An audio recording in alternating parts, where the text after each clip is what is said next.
today's review, people, is for Mad Max Fury Road. Come on, let's do this.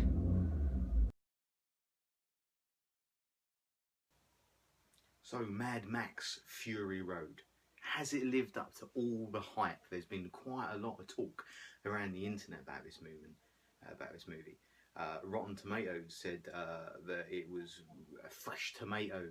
Don't quite understand their review system, but they're saying it was one of the most anticipated movies of this year. IMDb, everyone's saying anticipating it. So what was it like?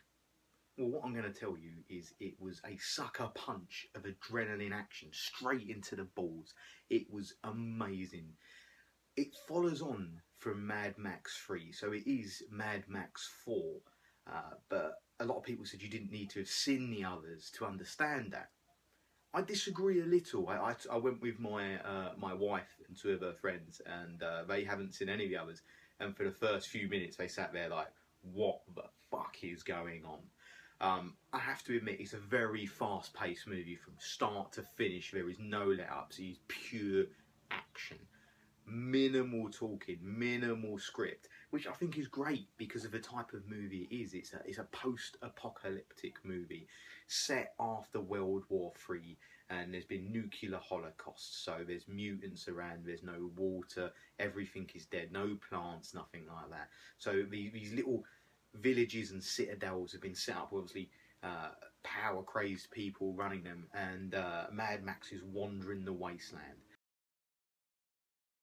It starts by him being captured by a load of mutants and taken back, being beat up on, and they're using him as what they call a blood bag, to take his blood, because he's a pure breed. He's one of them that was around before the apocalypse, and using his blood to put into the mutants to make them better, because they're all dying, horrible mutants. That's where this story picks up. So it starts up with Mad Max being chased, Tom Hardy being chased through the desert, and it doesn't stop there. It's just barrels on with lots of action. There's lots of fight scenes, lots of car chases, massive explosions, minimal CGI. CGI apparently was only used in this movie to edit out the film rigs and lighting rigs in the desert, and of course to edit out the prosthetic arm. I won't give too much away about that, but with one of the characters with a prosthetic arm, obviously the actress didn't have only one arm, but they made it look really good. It looks fantastic. It looks like she does actually only have one arm. But that is all the CGI used for this. This movie is full of stunts, full of explosions, full of amazing car chases with stuff blowing up and people being shot. It is fantastic. It is well directed. Of course, the director here is George Miller. He's the same director who directed Mad Max 1 to 3. So he's come back. It's very ballsy to come back with a large budget and say, I'm going to carry on my franchise. Obviously, Mad Max 1 was great. Mad Max 2 was the best in my eyes. Mad Max 3 did let it down. Wasn't a great one. It was a movie that didn't really need to be made. So why make this? The reason is because he can do it, and he's showing all the other action directors this is how action movies should be made now. None of this CGI stuff is stupid stunts. This is pure adrenaline at its most. It's still got the 80s feel from the original Mad Max film, even with what they're wearing.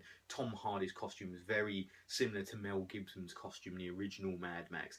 The cars, again, all massive, big gas-guzzling cars, American style, and even just there's a scene where they're driving through the desert, and there's literally just a lorry with lots of speakers on and a man playing metal guitars. They're driving along, it's like their war cry. That's fantastic. That's bringing back this weird 80s B-movie feel to it. It's a B-movie with an A-movie budget.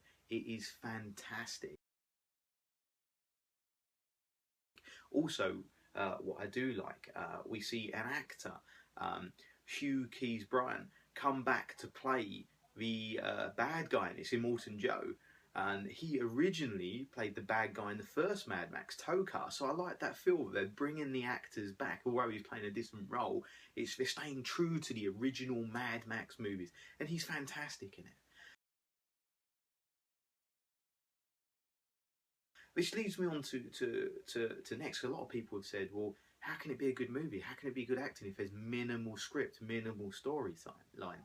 Well, that fits in with it. It's a survival movie. At the end of the day, it's Mad Max trying to survive all these crazy nutcases that are trying to fight for control in the post-apocalyptic holocaust that's going on.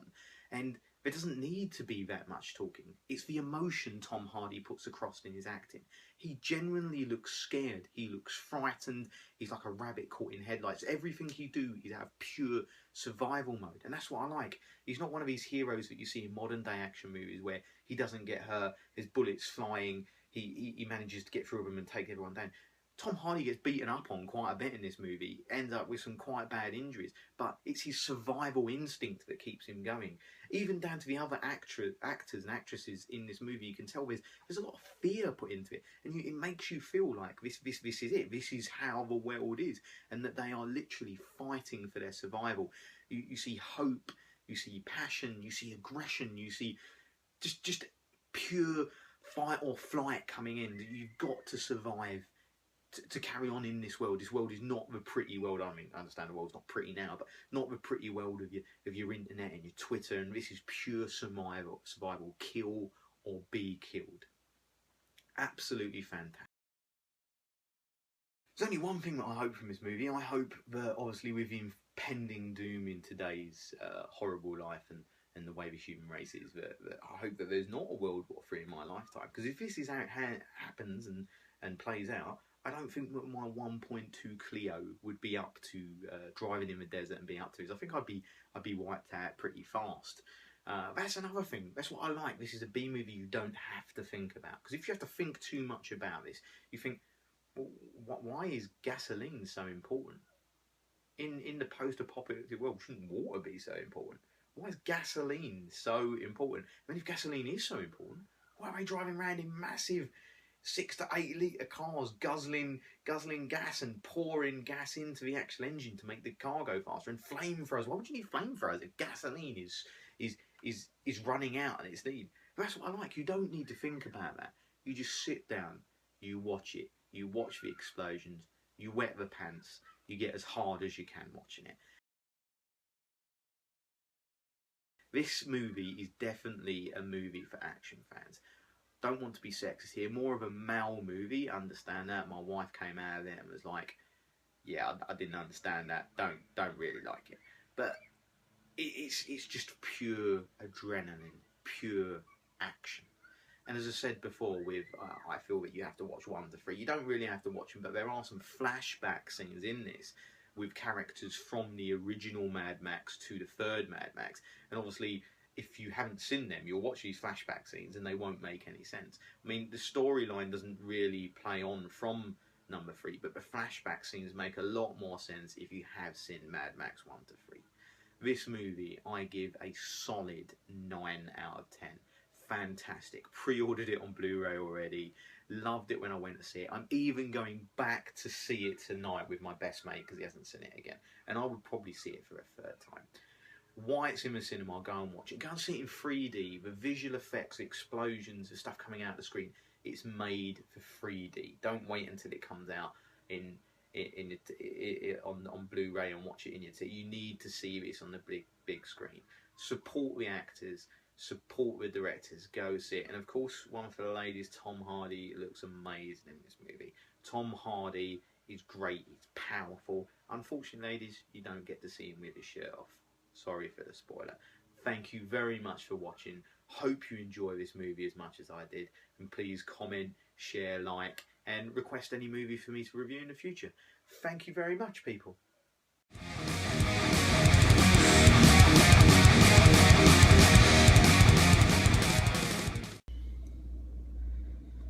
So, it's all about survival. Oh shit, stole it.